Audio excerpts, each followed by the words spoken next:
On Great Escapes, we're going to travel the wilderness on the hunt for unique architectural design.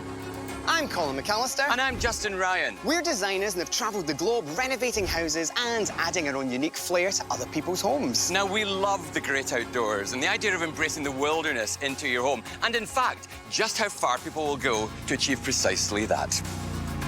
Building an escape in the woods presents magnificent opportunities for individual design, but also unique challenges to work in harmony with the surroundings. Add to that an extreme climate, from blistering hot summers to teeth-chattering winters, and these escapes must combine splendour with functionality.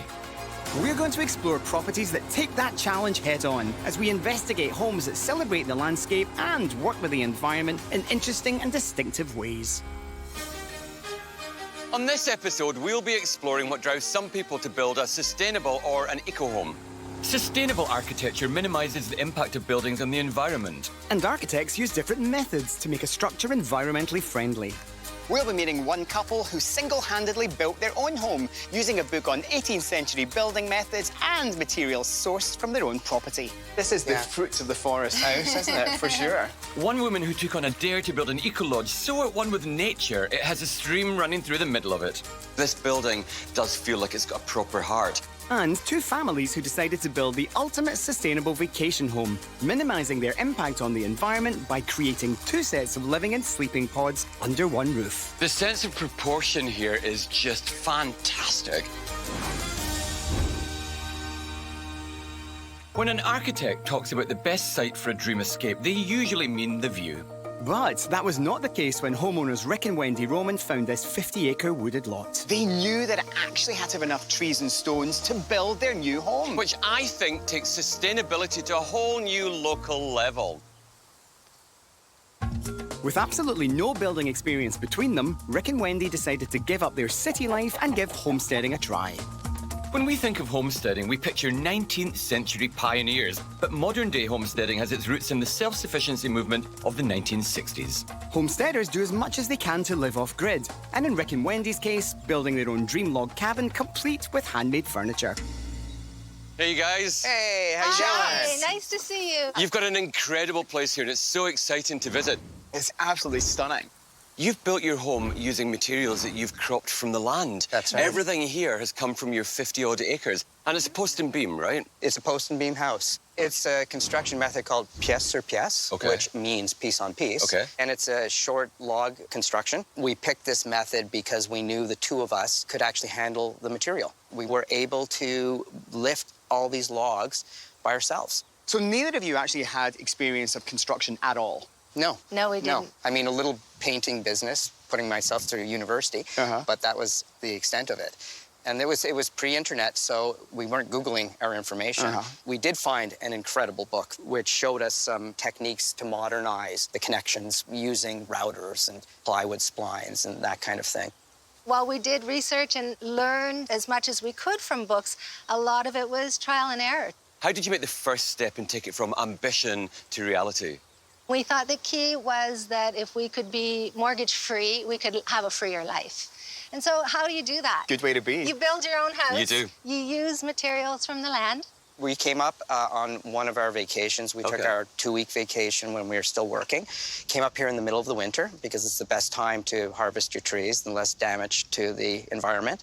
And we cut all our trees at that point, about 150 trees. We left them in place because it was winter time. And next spring, we'd quit our jobs. And we came up here full time. We bought ourselves an old tractor. And we started hauling them out of the forest with this tractor. I think that's an interesting thing. This one piece will make 52 layers. Watch on mobile devices or the big screen. All for free. No subscription required. How long did it take to build a place like this? 2.5 years from the time we started until the time we were able to move in. Okay. You two had a shared dream, and you put that dream together with your own four hands. And we're still together. And you're still together. You're still after smiling. all of this time. Exactly. Yeah, I know. It's fantastic. Time to look inside, come on. Yes, would you like to see do that, inside? please. Let's go in. Oh, now what's not to love? Come on. This is just incredible.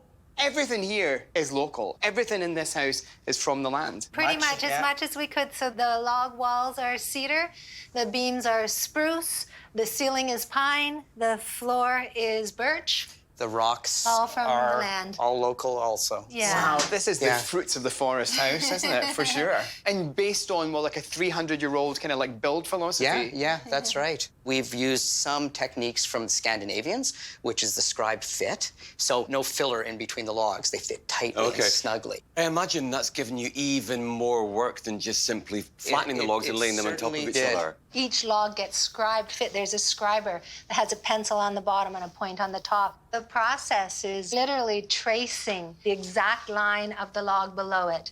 Then that log gets turned over. It's rough cut with a chainsaw between those lines. And then we take a mallet and chisel to take it right down to the line. So in the end, there's a little bump in the log below. The log on top will be shaped exactly to fit.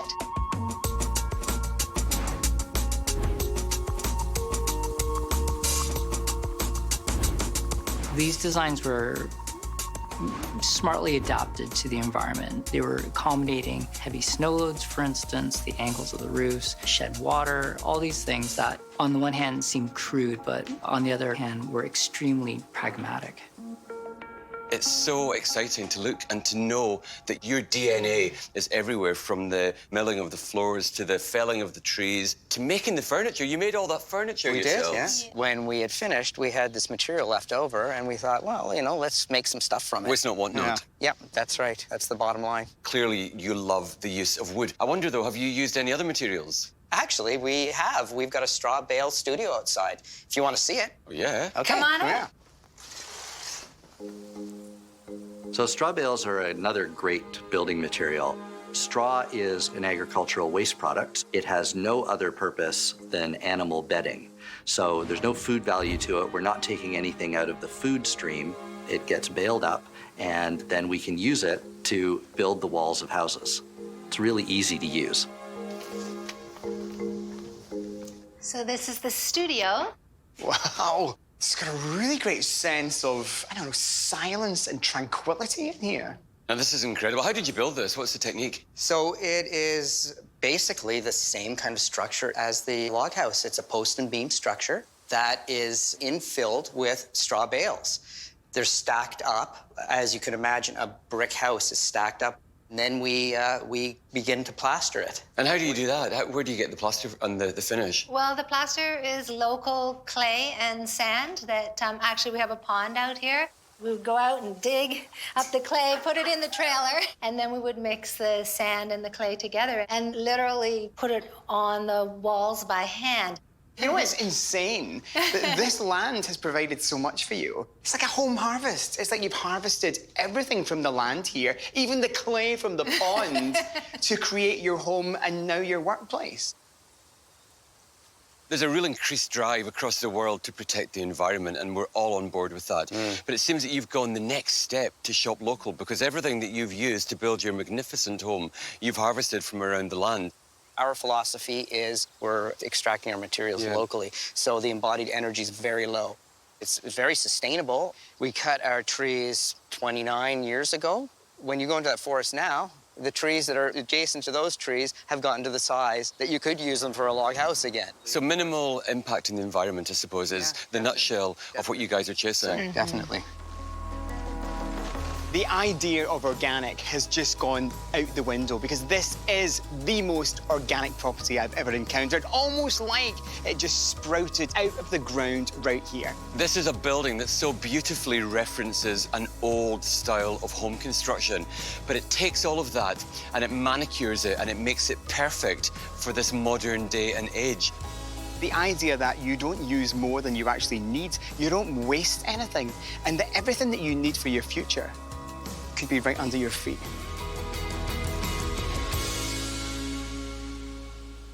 For some people, the idea of building a 5-star holiday getaway and combining it with eco-sensibilities would be perceived as an impossible task. Word has it that our next property was built after the owner was told that it couldn't be done. So undeterred, she rose to the challenge to build the most incredible eco-lodge that you can ever imagine. Let's take a look at the result. And here it is, built on 700 feet of shoreline in the midst of a cedar forest. eTerra is the passion project of owner Laurie Adams. Working alongside an architectural firm known for its eco-conscious buildings, Laurie paid meticulous attention to each detail to ensure every aspect of eTerra is sustainable. There are 6 two-level guest rooms, each with its own ensuite. Laurie's goal is to reconnect her guests with their natural surroundings. Oh, Laurie, this truly is an oasis. It is. It's nature at its best. You're incredibly lucky to live somewhere like this. The sound of the leaves, the sound of the water, it's stunning. If you like water features, follow me. Oh, there's an offer. It's quite the place, Laurie. Well, the whole place was designed around this water feature. So we could blast it out of here, or I just said, move the building 6 feet. You didn't kind of change No. the location of the road. You built the house We on top of that. built around it. Everything is focused around this rock. I just redid the water lines so that they were naturally flowing. And then this also acts as my humidifier because I have so much wood in the building. This building does feel like it's got a proper heart. I love the fact that you've really thought about eco-sensibilities. Tell us more about some of the things that have been conspired to create this wonderful home. One of the things was how small could we make the actual physical footprint on the ground? So in order to do that, you do have to go Of out. course. You have to go Cubic out. volume Yep. becomes your best friend when Yep. proportions are limited in terms of foot space. I wanted to do a wood building because my father was a logger, a lot of friends that I associated with, and the wood industry gets a lot of bad rap. You know, we're not supposed to cut down trees. We're not supposed to cut down old growth trees, but nothing really grows in the shadow of an old growth. So if you want new growth, you have to cut them down. So this post is actually holding 3 ton. They wanted to put a steel post in here, and I said, is there nothing in wood? So we contacted a barn building engineer, and he said, you need old growth because it's structural. So this comes from a train bridge that was being removed, I think 1850, they felt it was cut down. It's almost like a big artery that holds all of the rest of Yes. this majesty together.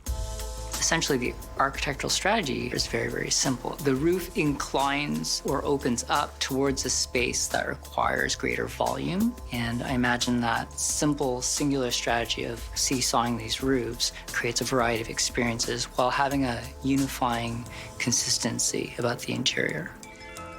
How about temperature balancing, keeping the climate right at all times? How do you do that? We have air intake that pulls from the forest, and it comes through at 55, 56 degrees, so that's my air conditioning. It's all natural. It's incredible. Should we take a look at some more? Okay, let's go. Making nature part of the build environment is not a new idea. The iconic falling water home built by Frank Lloyd Wright in the early 1930s was built over a waterfall. His goal was to create an organic structure in harmony with the surrounding landscape. The water of the river underneath was used to cool and humidify the house. So now I'm going to show you one of the suites that we have. Wow. Wow, double height. And again, great volume in here. There is, and part of it was to have like the treehouse feel so that you could go upstairs to where you sleep. And then downstairs you have your little living area, you have your bath. Some more stone down in the floor again, timber floors. How about the wall coverings? What's there? Plant matter, Okay. cellulose, because I wanted a wall that breathes. Most of the wallpapers that we use today don't do that. They're vinyls. Sure. So in this case, it's breathing and moving, just like the wood is breathing and moving. When I say that, it has to do with humidity, temperature control, all of that. Okay. We were doing LED lighting, but I don't do LED lighting by any of the beds. There, I've gone back to actually incandescent lighting because it affects your eyes. So then health becomes involved. It's brilliant to hear that you're really thinking so carefully about every level of indulgence here.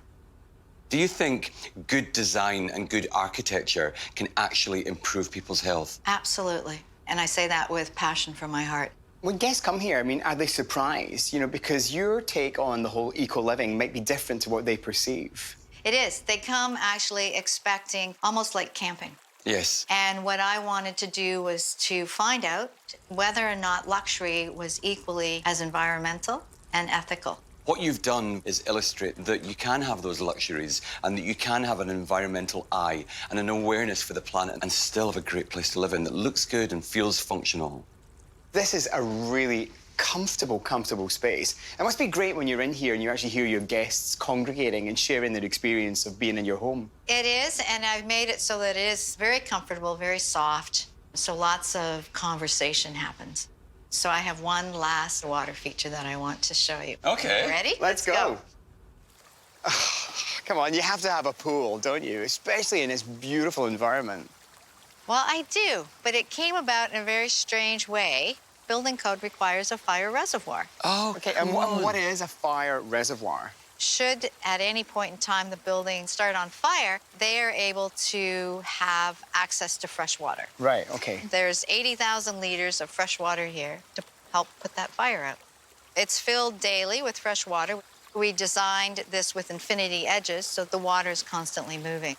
That's so clever. So basically you've said, find a fault, make a feature. The house is safer and the guests are happier. Yep.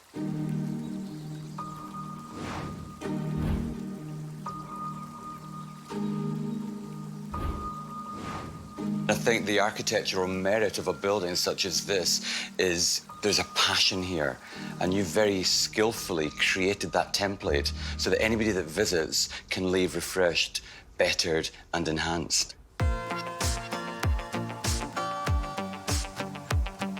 I actually don't feel like I visited a property today. I feel like I stepped through a portal into another dimension where you can actually live harmoniously with nature. We all want to have a low impact on the environment, and she's taken that to the next level. She's built around herself this incredible framework that is so respectful of the planet. If you can have luxury without sacrificing the planet, I'm all in. I don't know about you, but when I think of vacations, I really think of spreading right out. Oh, absolutely. The last thing you'd want to do is be living on top of each other. However, our next homeowner had a very different idea to that. She decided to share a home with friends, and they built it together, and now living side by side, they've created perfect harmony. Sounds very cozy. Shall we take a look? It's one of the simpler ways to minimize your carbon footprint. Architects Milana Jansen and John McMinn worked on several projects with Graham and Karina before they became friends and started vacationing together. When Graham was offered a piece of land for sale, the idea of the shared home was born. Hey, guys. Hey! I'll tell you, the sense of proportion here is just fantastic. There's a huge deck, there's a huge roof, and there are two houses here. It's like the coolest communal space I've ever seen. I'd love to get a little bit of background, if we can, about the history of this building. We actually bought the property with another couple, and we wanted to create a place that we all had our own individual private spaces, but we wanted to share resources, electricity, water, and things like that. Originally, we wanted to do a lot of little buildings kind of dotted along a boardwalk. But the property was zoned for one house, and so we went and talked to the planner at the municipality and said, you know, we have two of us, we want to have two cabins. And he said, well, I think if there's a conjoined basement, it would be fine. And so basically, through that, we were allowed to have one conjoined basement, and then we have the separate cabins. And so it works out really well. In the end, 2 families, 1 roof, driven by the zoning bylaw, took us to this design. We've sort of done the entrances on opposite sides so that we have a degree of privacy, and yet there's a whole set of connected spaces. The idea was really to have matching cabins with bunkies beside them and to have lots of exterior space that we could enjoy as well. So what are we looking at here in terms of inside and outside space? The deck and the roof are 40 feet by 80 feet, roughly, and so it's about 3,200 square feet. But the internal spaces of the 2 cabins are about 450 square feet on the floor, and then with a partial second floor, it's about 600 square feet of interior space. I mean, it's undoubtedly a massive structure, and the post and beam nature of its build style means that you can hang those swings and have all manner of things dangling down all over the place. When you're building a roof like that, you want to make good use of it. Having the lights, hanging the swings, for sure. It's a great armature. Well, it's great to have a lovely sense of what's happening outdoors, but I'd love to get inside. Can we have a peek? Okay, let's go have a look. Let's go have a look. Wow. You know, this really does continue the conversation that you have outside, doesn't it? The idea of this incredible ceiling height. We wanted to have a real sense of space on the inside. We needed a bedroom at the front, and we needed a bathroom and bedroom at the back, so we thought, okay, we will cut the hole out in the middle and have the full height space. Because we were trying to make such a small space work, things like the kitchen cabinets filling the entire back of the cabin, the stair kind of hidden behind the wall there, all of those things, they had to be worked out very, very carefully to get it to work just right. What are your environmental sustainability issues? What are the things that you wanted to consider when you put this project together? As we were designing, we were looking at how everything could be very sustainable. And so local materials was one thing. We have solar panels on the roof. The big roof is not only a big shade canopy thing, but it's also for collecting rainwater. So we have cisterns out the back. We found some billiard tables that we repurposed for countertops. We used bamboo for the cabinets. And how about the cloth that I can see that's part of that banister? Yeah, the railings are actually marine canvas that were repurposed from a factory that was closing in the city. The floors are earthen floors. It is made of clay, sand, and there's a little bit of straw mixed into it.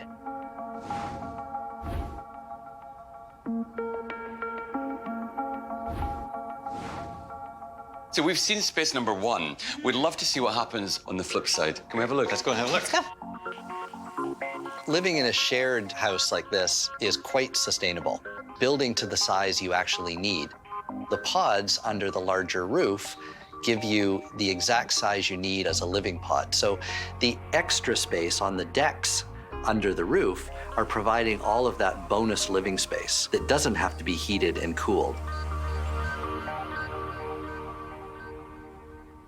It's so interesting to see someone else's interpretation of exactly the same space. How did that actually happen? You know, two couples get together and say, okay, you know what, let's live under one roof. We really did a lot of talking about what's private here, what's public, where are we going to be sharing, what will it look like to have a meal together outside. All of that was kind of calibrated to make sure that we weren't invading each other's space. Yeah, because it's all in the design, isn't it? Yeah. They are kind of blinkered, but it's not like you've fully turned your back on them. So it's not rude, but it is private. Yeah. The bunky's really cute as well on both sides. It's lovely to have that little separate pod just kind of positioned there. Yeah, we were able to add a bridge with our pod too, and we really make use of the upstairs. Sometimes we have a tent up there. It's really beautiful to sleep up there. The idea was if you have guests, you know, to be able to have separation so that they can go in there at night and be separate, and then they can come and, you know, join in during the day. And so it was all about trying to plan how to live together in various ways with both the partners, but also with guests that come and have the degree of separation necessary. Sharing a home, I imagine, could work really well or could be a really tricky operation, but you've got separate kitchens, separate bathrooms, so although you're combining under one roof, you're not over each other at every turn. So to me, this is a really clever way to lead two lives under one roof. It's almost like a community condo. You know, people live in condominiums, you share a roof, and it's exactly what you're doing here, isn't it? You know, the greatest architects really push the envelope to redefine what housing is.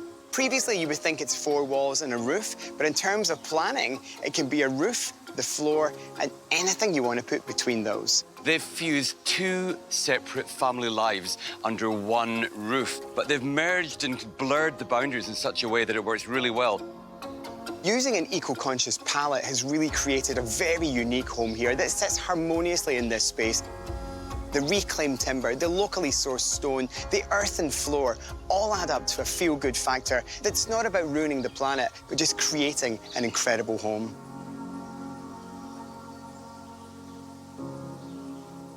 We've been exploring what drives people to create an eco or sustainable home. We've visited 3 very individual properties that all demonstrate you do not have to sacrifice the planet to create your own personal escape. First up, the Homestead, a really interesting property put together by Rick and Wendy. They totally redefined what it is to shop local by creating their home out of the very ground it was built on. The Eco Lodge, built by Laurie, one of the things that really caught my attention was the clever use of water everywhere you looked. Proving that luxury and sustainability can go hand in hand. House number 3's communal living shows you that 2 budgets are better than 1 when it comes to realising your eco-home dream. Using sustainable items and recycling all adds up to an equation that's all about the planet and style at the same time. 3 fascinating but essentially very different eco-homes, but they have one thing in common. They're all great escapes.